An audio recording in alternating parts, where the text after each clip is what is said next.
এটি ফাউনে একটা মানুষের হাতে লাগে একবারে।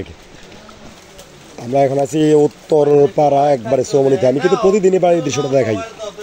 আসলে যে খাবারের যে সংকটটা কিন্তু ইদানিং আর একটু তৈরি হচ্ছে। শুকনা খাবারের কোনো সংকট নেই, সংকট হচ্ছে মানুষের আর শুকনা খাবার খাইতে পারে না মানুষ।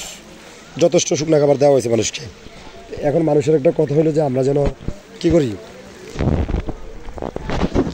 একটু ভিজা খাবার খাইতে পারি, ভাত খাইতে পারি, কিংবা একটু বিরিয়ানি খেতে পারি। বিরিয়ানি বলতে যারা বিরিয়ানি প্যাকেট করে নিয়ে আসছেন তাদের উদ্দেশ্যে বলছি। সব মিলে দিলে আর তারা খাইতে পারে না এই যে শুকনা খাবার, মুড়ি দীর্ঘদিন খাচ্ছে কিন্তু। তো পানি কমার সাথে সাথে কিন্তু আজকেও দেখলাম বিভিন্ন জায়গায় কিন্তু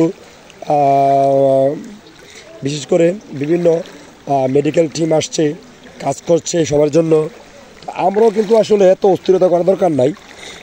যাদের খাবার আছে তারা খাবার না নিয়ে অন্যকে খাবারটা ব্যবস্থা করে দিবেন, তাহলে আমার মনে হয় ভালো হবে এটা। ঠিক আছে, আমরা আসলে মানুষের জন্য কাজ করতে হবে।